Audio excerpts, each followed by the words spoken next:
Hello and welcome to Adapt with DanetteFM. I'm Danette Fenton-Menzies and we are in Season 3 of Adapt with DanetteFM and we're talking about experimentation.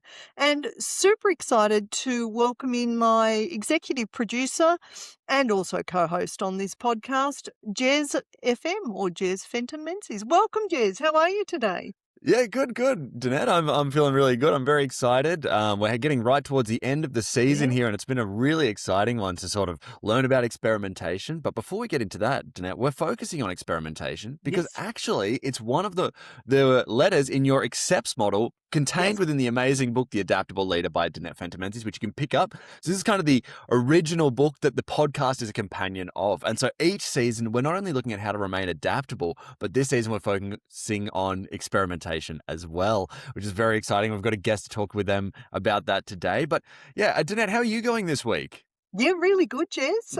Experimenting with my face clearly today. I had a little spot removed, which turned out it had a little bit of a melanoma in it. So they took a little bit more out this week, but all good. So you've got to remain adaptable. That's it, and we're thankful that they've gotten it out so that we can do many more adaptable seasons. Exactly. And this isn't exactly it. We remain adaptable, so it's great to have you on today, Danette. Thanks, Jez. And super excited for today's discussion. But let's talk about the news first. You're absolutely right, Danette. Let's throw to our famous segment, Adapt the News.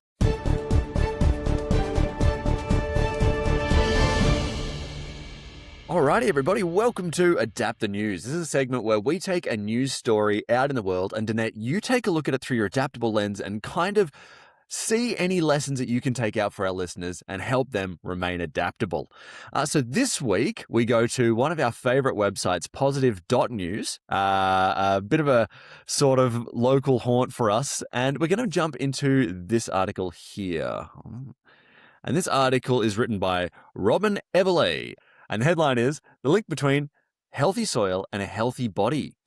Eating volumes of veg and oodles of fruit is good for health, but to what extent does the soil our food was grown in affect its nutritional value? A growing group of researchers and agroecologists are digging into it. Now, as you read this article, you start to realize that what they're talking about is this interesting sort of connection between more things living on the soil and greater nutrient within the soil. So there's a certain part of this that I was looking at earlier where they were talking about in India, the soil was producing a lot more, and that's because they were letting a lot more nature interact with the crops. And so the British actually had to learn from them how to get even more out of their soil, and it was actually by letting more nature interact. It's known a little bit more as regenerative farming, and it's starting to happen. But, Danette, you live sort of regionally near farming, and I was just wanting to get your take on how this sort of makes you feel about adaptability. Yeah, so one, I've got to say, I have a compost heap that's been going for at least 25 years. And all of the food scraps that can go on it regularly. The birds get in there. I'm pretty sure the mice get in there from time to time. I found one toad one time when I was digging out stuff. And I love it because I then use it in the garden bed after many years. So it's really full of nutrients. And I know how important that is. And I really liked in this article, before we get to adaptability, there was a quote by nutritionist Lucy Williamson around, for every pound that is spent on rubbish food, we spend over 2 pounds trying to basically correct health from that rubbish food. So yeah, I'm very blessed. I have my own garden. Stuff comes up all the time. And, if you think about nature, if we give nature the right conditions, it's ultimately extremely adaptable. And, nature tends to know exactly what's right. So we don't tend to spray here, but Mother Nature, through the ants, the bugs, etc., through the guinea fowl Dottie, who's currently nesting, very exciting, it seems to work itself out really well. So I think where we can let Mother Nature do its bit, it adapts perfectly to enable things to happen. And if you think, we historically came from nature where we were, walking around and picking food, etc., that was in season, to now where, there's a lot of processed food, and we get stuff that's out of season and stuff like that, which is very, we're very, very lucky. Allowing nature as much as possible to adapt to give us stuff that's good for our bodies makes a lot of sense. And there was some really interesting research about people with type 2 diabetes and just eating more whole organic type food and the impact that made. And I always remember I read a book by Dr. Bruce Lipton, and it was, I think, Biology of Belief or something. And in it, he talked about when you put your hands in soil and then you plant, say, a vegetable, your vegetable actually works out the person who plants it, what they're nutrient deficient in, and the plant adapts and gives you more of that nutrient. So I think, you know, Mother Nature is a great example of adapting. And when, Mother Nature will experiment all the time, some things will work, some things don't. And Mother Nature doesn't go, oh, I give up because that didn't work. Something else happens. So I think it's a really good example of here's a great way of following adaptability from Mother Nature that's been around for forever, long before us humans. What about That's you, I think Jess? I think that's a great way to put it in perspective, not only from Yeah. your own perspective, but yeah, Yes.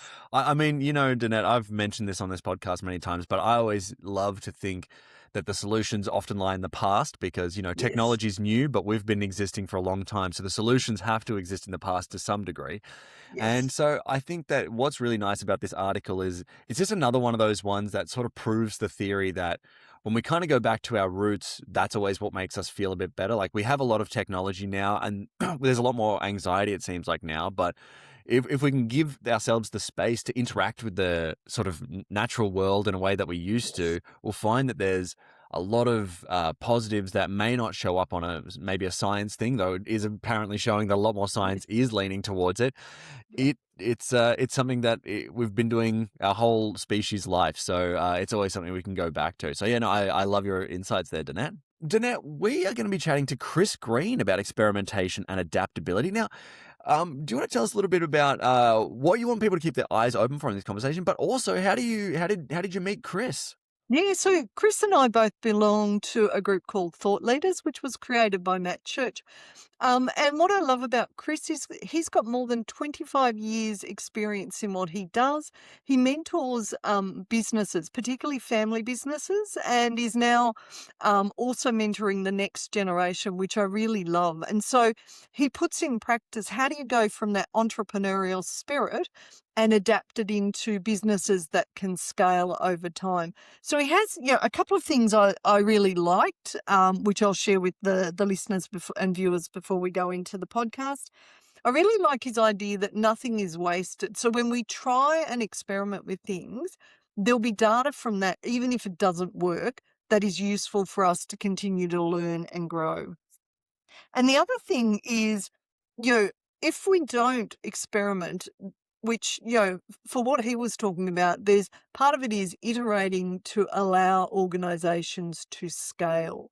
So without that, we sort of don't have the opportunity to think, well, what's next? And he gave a really great example, the Coolman Steelworks example, which I won't share anymore. It's just an amazing rural business that's done exceptionally well, not just domestically and rurally, but globally as well, moving from one area to another through experimentation. So a great example. And I think that for people to listen out for that at the moment, we'll talk a little bit more after people have watched it and listened to it about some of the takeaways. Well, I agree with that. Well, Danette, without further ado, let's throw to your conversation with the awesome Chris Green.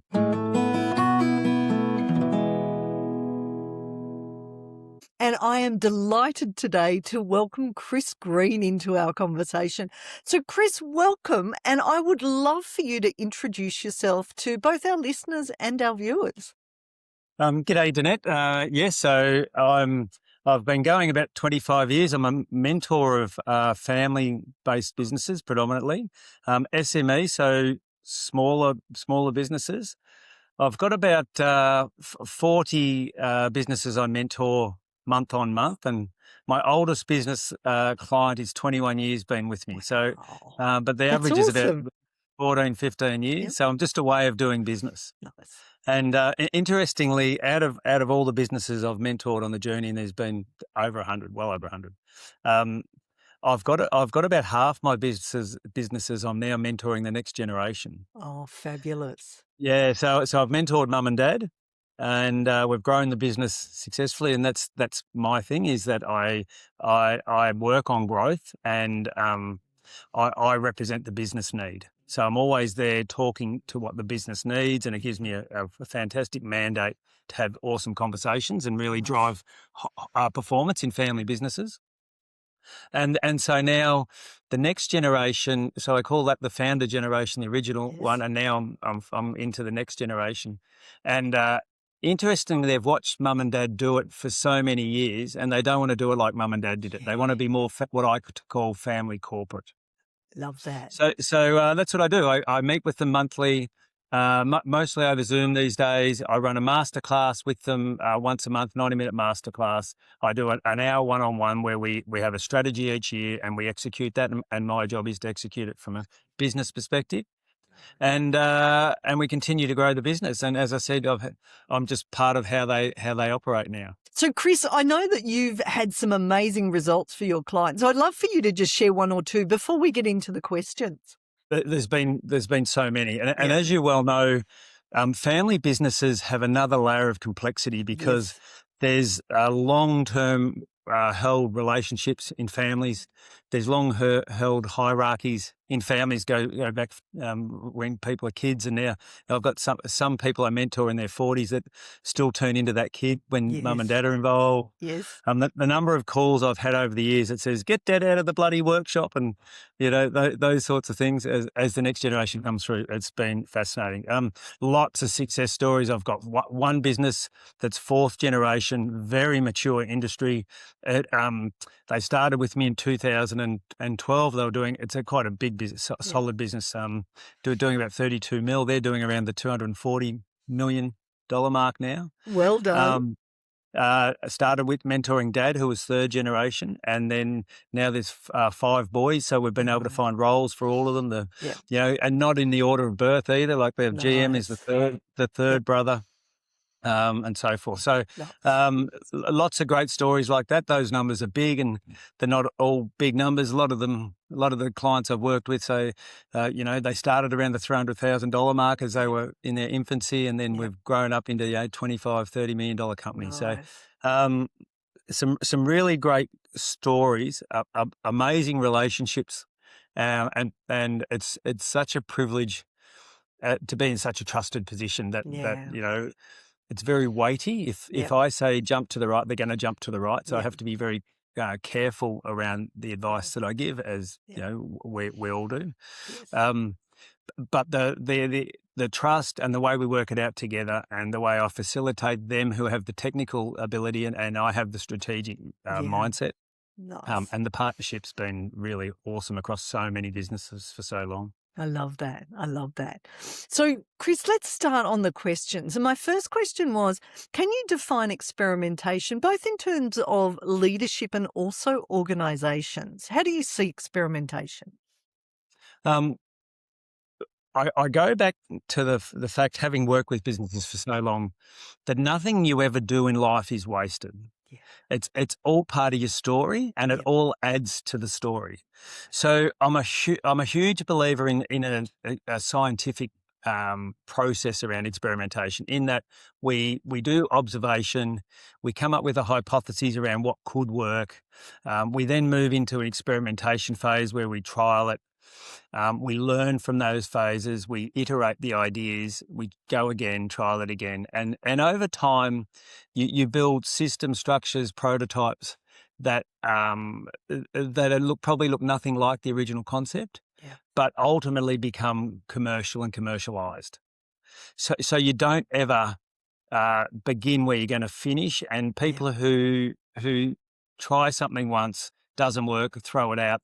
That's not where I play. I say try something once, iterate it, work out what worked and what didn't work. Let's go again until we get something that the market values, something that's highly commercial, and something that gives us a price premium that we can really own in our space and monopolise. I love that. So those experimentation is critical as we move through growing businesses, because what it creates is reputational resources, and that's how you grow a business. The market recognizes your skill set, and the market recognizes that you can do something, and as you get better and better at it, so this experimentation, iteration process, as you tend to play with bigger and bigger types of clients, and you tend to almost go through the gears over the years, Yes. and then and scale. So experimentation provides the reputational resources over time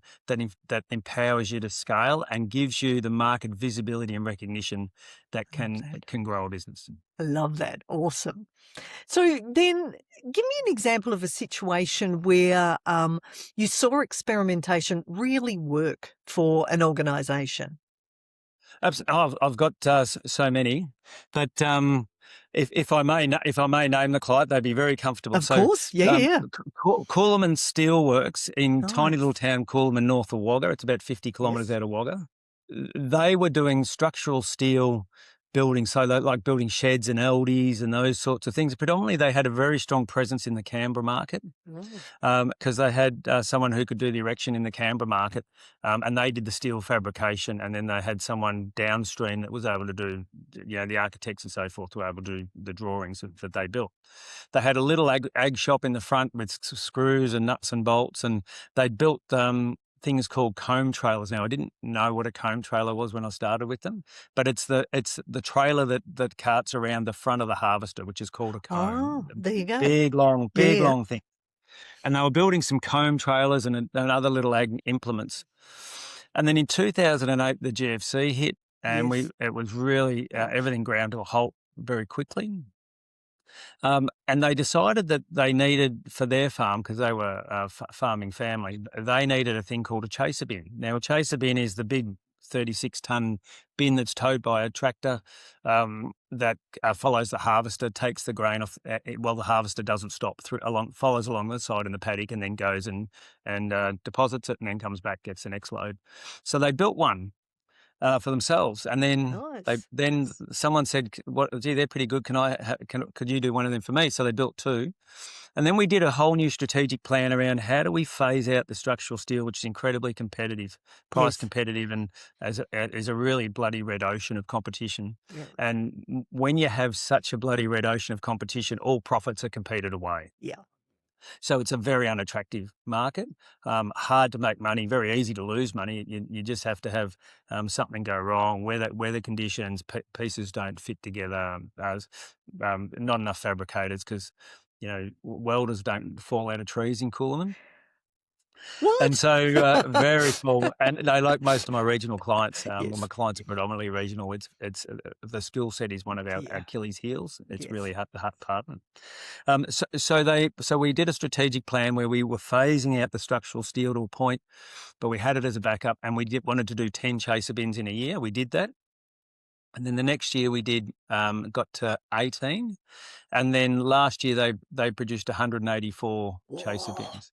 They're in North America, and they are the BMW of chaser bins. If you drive around Australia, have a look in the paddock. They're beautiful yellow and black Coolman chaser bins. They are absolutely a premium product. Wow. And over the journey, they've continued to evolve, and they won the original chaser bin won Henty Machinery Field Day Machine of the Year. Yeah. Wow. Maybe 10 years ago. Yep. And then they did it's called a chaser bin called a spreader chaser, which meant that you could use it as a spreader in the off season when you weren't harvesting. And that won Henty Machinery Field Day Machine of the Year in 2018, I'd say. Wow. So they've continued to evolve, continued to iterate the product, continue to get market feedback on what worked, what didn't work, continue to put technology into the product around, it's got its own weight scales now, all sorts of really interesting technologies. And at the moment, we're doing some experimentation around self-driven. We're not quite there yet, but there's a whole range of places we can go. So that's been a really typical story of my client base who are highly entrepreneurial. Yeah. I Bit love loose, that. some of them. Yeah. They're a bit loose. They bounce off the wall. They ping off the walls a bit. Yep. And they're great ideas, people, a lot of them. And a lot of my clients tend to play up here. Yes. So we need to put a structure around them that supports the detail. But and then we evolve the leadership capability. But that would be pretty typical of my client base that's continued to have a crack. That would define my client base. What does the what does the client need? Yep. How do we make this idea commercial over time? And it takes time. How do I get my leadership to evolve to deal with the people stuff, which is where I spend 80% of my conversation, I would have thought. And so I've got so many examples like that That's of very awesome. successful companies that have grown Yep. purely through entrepreneurial innovation. Love that. So massive congratulations to Coolum Steelworks. That is a fabulous example, and to all your other clients as well. So let's then go to the next question, which is, what challenges have you seen when it comes to experimentation? And then we'll talk about an example. But what are the main challenges you see that your clients come up against? Great question. So what I want for my clients is I want them to be able to have a business by their design, a Nice. business where they turn up every day doing work that lights them up, doing work that serves their meaning and their purpose, the thing that gets them out of bed, and doing work that isn't grindy, isn't out of obligation. Yeah.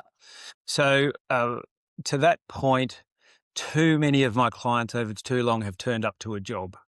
Well, they've turned up to a job, they've done the work, they do go home, it's all hard, it's all too difficult. And I just say to them, why? It's your business. You get to create whatever you want to create. And I can work with you and make that happen. So when we're doing that, when we're starting to think like that, one of the biggest struggles is people don't give them permission to think like that. They think they need to turn up under obligation, and people need to see them working 16 hours, and that's how it's going to work. I'm going, no, this is your opportunity to create your business by your design. And so we can put a whole lot of structures around them where they're not strong. And I'm a massive fan of playing to strengths. Not trying to mitigate weaknesses. So what I try and do with my entrepreneurs is I try and amplify the things that really light them up, and the things that really that entrepreneurial spirit, the innovation, the creative ideas, all of these things that got them to where they got to. Yes. But the biggest issue, going back to your question, that I have to try and work my clients through is, how do we leverage what's in your head to get other people to be your arms and legs? Because if we're creating this business to be what we want it to be, what got us to today is not going to get us to tomorrow. Correct. We need a very strong game plan around it, where we're going to execute, what markets we're going to do, what processes and systems we need to build in to get our quality where we need to get it. We need to get our people structures right, because that's the stuff. The people stuff is the stuff that continually trips my entrepreneurs. They get emotionally attached to their people, and the emotion enters into conversations. And when that happens, people they can't practically work through what they need to do. So we have to put a lot of scaffolding around job descriptions, performance reviews. I'm not talking Google beanbags and table tennis. I'm talking really clear structures. And anti-intuitively, that's when people play their best. You think that they think they want autonomy, they think they want to be able to have free reign, they think they want to do whatever they like, but actually people play best when they're living in certainty. Yes. Totally true. But that is so foreign to my entrepreneurs, because they don't live in certainty. They ping off the ceilings. They come up with ideas. They do all sorts of stuff that's left wing or all over the place, right? And so my job is to encourage that side of it, so we can, and get it commercial, and discourage the lack of structure, which would epitomise most of my entrepreneurs, to be fair, and build them into their leadership space so that other people can do what they once did. Nice. And if we get to that point, that other people do what they once did, we create a business by design with work that lights them up and serves the purpose they were intended to. And we continue to grow and evolve the business and iterate the product range and iterate the way we deal with our clients and the way we service our clients. We create reputational resources to grow the business. And that's been the history. So millions of conversations in the middle of that. So if you said to me, Chris, what have you actually done this week? I couldn't tell you. Yep. But it's a million conversations around a framework of strategy and a game plan that builds the leadership capability of my people and plays to their strength. Nice. Love that. So now, can you give me an example of where you saw experimentation didn't work and perhaps why it didn't work?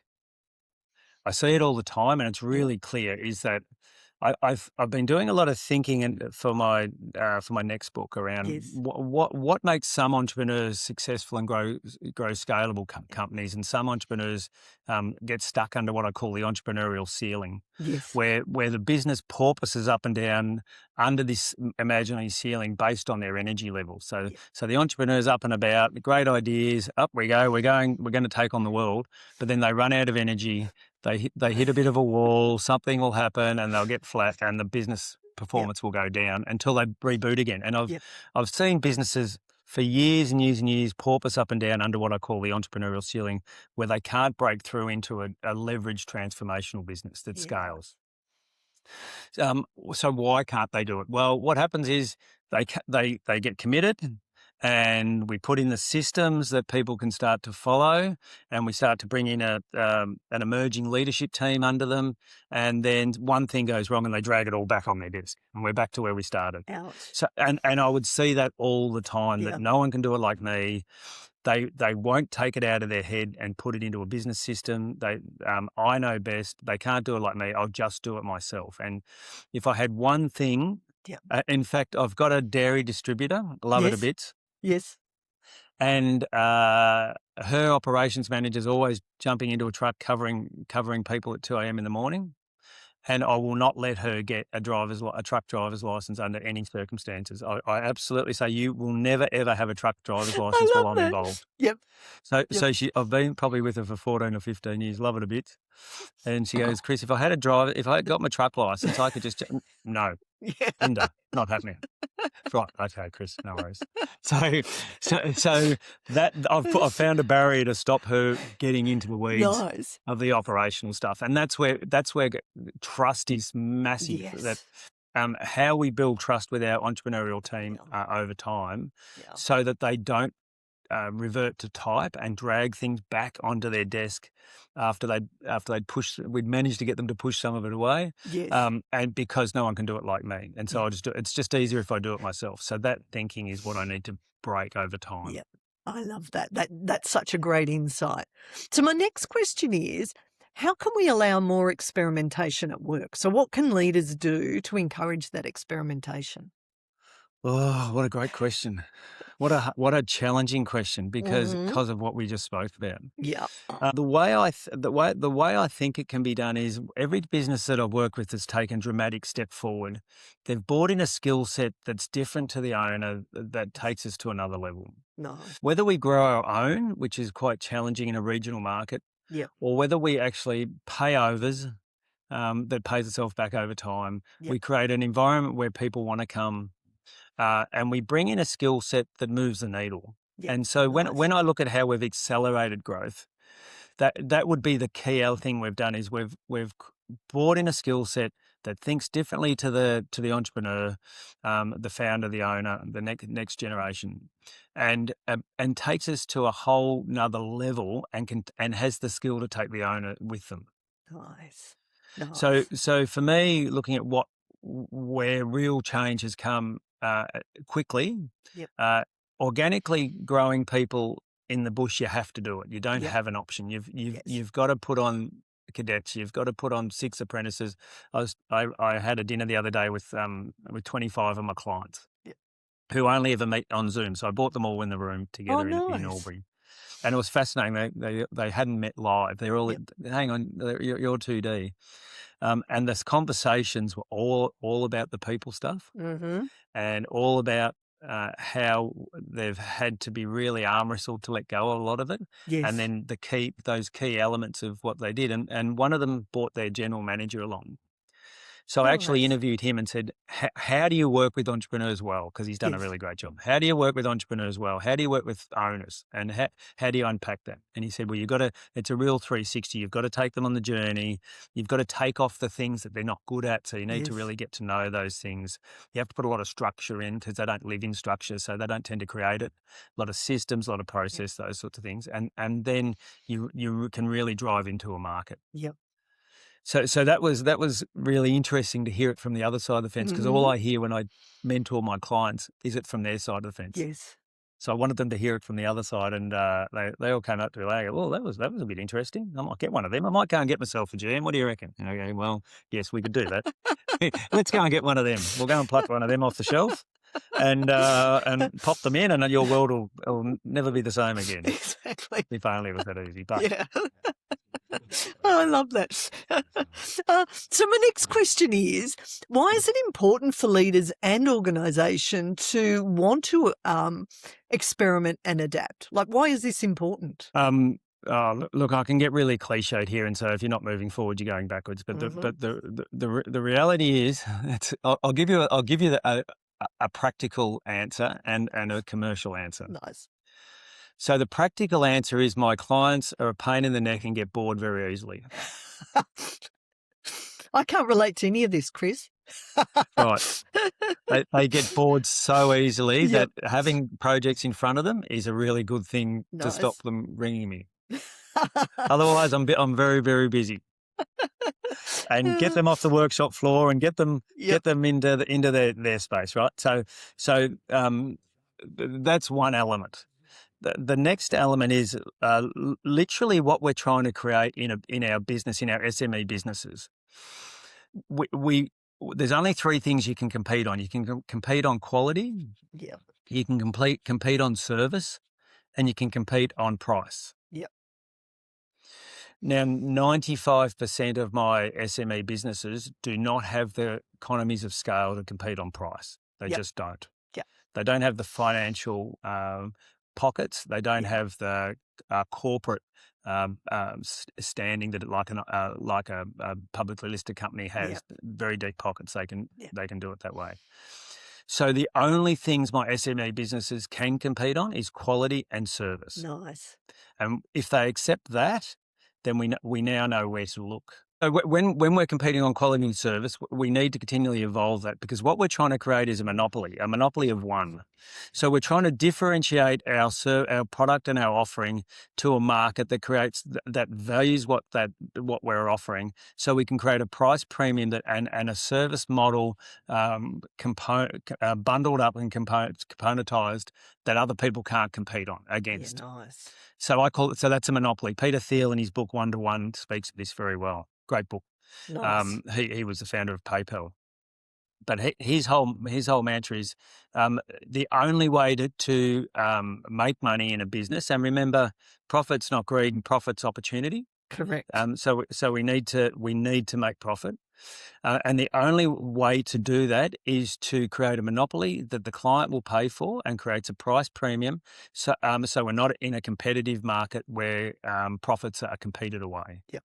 That bloody red ocean. Yes. So how do we do that? Well, we have to evolve ongoing. We have to have an R&D process that continually improves and stays ahead of the pack. Yep.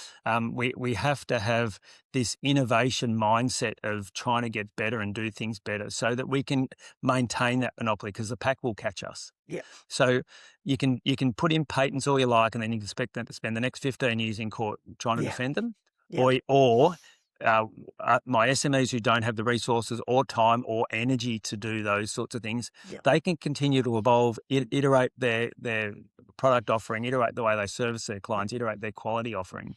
And in doing that, they can stay ahead in the market, create a monopoly, and they can then capture those profits that others can't emulate. Nice. That's such a great answer, Chris. Thank you. And so my last question is there anything else you'd like to share for our listeners and viewers around experimenting. And also I'd love, Chris has just released a book. So Chris, would also love for you, you've got 2 books, I'd love for you to share those as well. But anything else around experimentation that you think our listeners and viewers could benefit from? No, I guess my key message is that we do want to create a monopoly, because what that of one. We Yes. do want to be able to create a product offering that creates a price premium, that gives us sustainability in our market, that gives us the opportunity to continue to expand and evolve. And the better we do that, the better we maintain profitability. We can then reinvest that into the next phase. So we can create real sustainability across generations in SME businesses. Which is, that's my market. So I've got a real bias around that, but that's absolutely my market. But my main message to anyone listening, anyone in business, is nothing you ever do is wasted. So there is no such, Michael Dell talks about failures are the biggest part of success. And I really like that. In his book, Play Fair but Win. And so nothing you ever do is wasted. If you think about all those things that didn't quite work for you, all those things that you got close and didn't really pay off, all those learnings, whether you like it or not, become part of your DNA and become part of your arsenal. Yes. And those learnings will come to play at some point, even though you may not quite realise it in the moment. But hindsight, you look back in hindsight, wow. Like when I started my career, I was in the courts branch in Melbourne. I was in the legal field. At 25, I went back to the bush and bought my local pub where I grew up. Ran that for 5 years, and it was just so lonely. It was so hard. I worked 17 hours a day, 7 days a week. The rest of the time was my own, which is good. To sleep. Yeah. And then I came out of that going, right, I know what I want to do in life. I went back, did my MBA, and then in 2001 hung my shingle as a consultant. So I'm 25 years next year, and really excited about that. Still curious, still learning. Awesome. And I've had the privilege of getting that off the ground and then having this incredibly long, sustained run with my client base. Yeah. So that would be my key message. Nothing you ever do is wasted. I love that. My first book was called, exactly as we've been talking about, Business by Design, and it sets up how to break through the entrepreneurial ceiling, how we go from startup, which is so exciting, to the next phase when all of a sudden, hang on, everyone, people want my product, really? Okay, I'll do that, and I'll do it, but you're highly reactive to the customer. Yes. And then you hit under the ceiling where you're in overwhelm and chaotic, so you break through into transformation by building your systems, creating the team, everything we've spoken about, and then you move up through scalable to a really visionary business that can be generational. Beautiful. So this one talks you through that. Nice. This one's 60,000 words, and a lot of my people love it. A lot of entrepreneurs who have the attention span of about 3.5 seconds around a goldfish bowl, they go, no, it was too big. Too much, the book was too big, too much. So I've written this. This is my new book called Accelerate. Congratulations. And this is the framework that really sets the business up to drive into that. So it talks to an ecosystem, having the values that you need, building the reputation, and what is your legacy. Those really foundational things, creating the ecosystem. Then it moves to the planning phase, which I call the business system, which talks about a 10-year vision and pulls right back to 90-day rocks, 90-day actions. Yep. And then we move into the bit where all my entrepreneurs are much more comfortable, which is the operating system, which is product, process and systems around how we start that, the people, promotion, how we sell what we do, and then finally profit. So they're the 4 elements of the operating system. So this book you can take this book and you can create what I call a success map, a little 1-pager that really can drive your business forward. It's a framework I think my entrepreneurs will really work well with, and I run it as a workshop as well. Love it. So that's what I've been up to. Chris, that is so awesome. Thank you so much for being on today's podcast. And we'll definitely get you on Magical Learning to talk more about your book as well. And can I say to all of our listeners and our viewers, thank you so much for coming and listening and watching what we do and sharing it with others. And Chris, once again, thank you so much. And everyone, please stay adaptable. And wow, what a great combo, Danette. I love that one with Chris. And there's just so many interesting bits and pieces. And I loved his energy. What were some of your biggest takeaways when you had the chat with him? I really liked how he talked about those founder mindsets and, that in order to scale and grow and use that experimentation, we need to bring in new skill sets. So we want to set the people who've started it up, we don't want them to get bored. So we, enable them to do what they do and then have people around them who are able to bring the skills that put the systems in place to allow the organisation to scale. And I really liked how he talked about that innovate mindset that we need in organisations. So, whether it's a family business or a big corporate or a not-for-profit or any other sector, super important that we keep that innovate mindset in place so that we're not getting comfortable and basically stalling in terms of being an organisation that basically navigates through all the change that's happening at the moment. What about you, Jez? Yeah, well, for me, I mean, I liked all the things that you were talking about there, and really like a phrase I hadn't really heard was this might be common in the business world, but I had never really heard of the entrepreneurial ceiling that he was talking about, and how Yes, much you that is need to great. keep leaders out of, like because they want to be on the tools, they know how to do everything. You've got to be the one to sort of separate them from that. Exactly what you're talking about there. But that I had never thought of that as like there's a ceiling there that if you don't think beyond that, you're going to be trapped at that level. So I thought that was Right. really interesting. And I just thought his sort of idea of profit and opportunity and their interplay with one another, I thought also was really interesting. And just the idea of reputational resources, which is Yes. again something I hadn't really heard of or thought of, but I thought was you're like, oh, yeah, it makes sense. Like Mm. that's sometimes what you should be sort of investing in. So, no, loved it. I thought it was a great conversation, a great one for. Especially this time where things can feel a bit more chaotic. This is a great Yes. one to where you can sort of understand how important experimentation is. Yes. Yes. Yeah. Excellent. Awesome. Well, Danette, you may have had a great conversation with Chris and, you shared some questions with him, but now it's time for our audience to reach out to you Yes. with our segment, Ask and Adapt.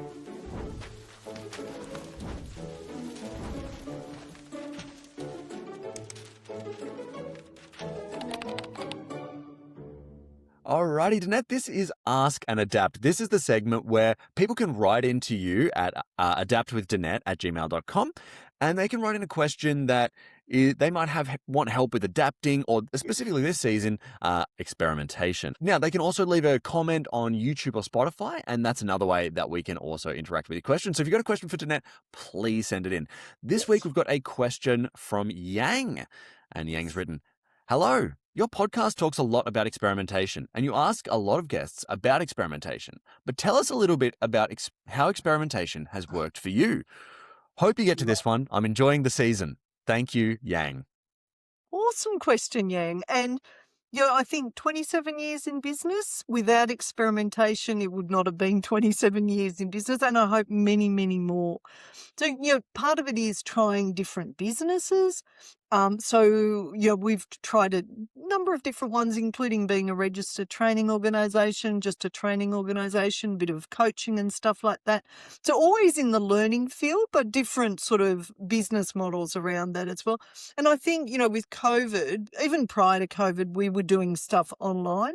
That gave us a bit of a competitive advantage when the world was disrupted by COVID, because we'd been using tools like Zoom, WebEx, etc., with clients prior to that. So we were able to support those that were learning new things to adapt.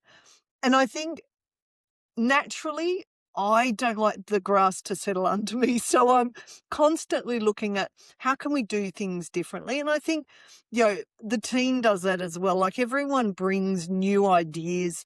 We talk about what we've learned each week in our weekly tops. And it's giving the team that permission to be able to change and adapt as well. Because I think if you think one person's in charge of adapting and experimenting, I think you set yourself up for failure. It's actually giving everyone that permission to be able to do that in a way that, some things will work and some things won't. And that's Mm, okay because we can learn from both. So I think mm, just having that open mindset and knowing that we don't want to settle. The moment we start settling, we get comfortable. the world will overtake us. So it is trying new things and going, this feels uncomfortable. I'm going to experiment with it. I'm going to learn a little bit more. I'm going to use those skills that, like, for example, AI. I love using AI as a tool. It doesn't do my thinking. I do my thinking, and then I use it for particular things. But I'm always using my critical thinking, my research skills, etc. So it's working out where you value add and then using other tools as well and experimenting. And some will work, some not so much. And that's okay. That's part of growth. Yeah, absolutely, Danette. And I think just sort of staying on that, I wanted to say that obviously, if you look at this podcast, if you haven't listened to season 1 or 2 or watched it, go to YouTube and check it out because you'll see you'll see the experimenting we've done since then. It's on every single element of the show, And I think another thing I was thinking about with experimentation that both you and I have done specifically is hair experimentation. We've both Yes. done many different styles of hair. And I recommend people go Different check out colours. different colors. So if you go check out season 1, you'll see a different look for both of us. But again, we do that as well, just to keep things fresh, have a different sort of personality with a different haircut sometimes. And so it's I think experimentation's a really important skill, and so I think that even you can do it at the business level, but you can also kind of do it a little bit at the personal level, and test it out, whatever's comfortable for you. But I think if you're not experimenting, when things change, you're going to be a little more flat-footed than other people. Did you have any final things you wanted to leave our listeners with for this episode, Jeanette? So, if you think about the families that Chris works with, they often started out as potentially mum and dad or someone like that. They had an idea and they experimented and continued to grow. And, in one case, he's working with 4th generation now. So, that's why I love family businesses. But, all of us, as you said, can experiment. And if you feel too comfortable, that's not a good thing. That's actually probably a good idea to start experimenting. So, if you're interested in running your own business, have a look at this episode because Chris has some invaluable advice. Everyone, thank you for those who have been listening and watching and sharing. And as always, stay adaptable.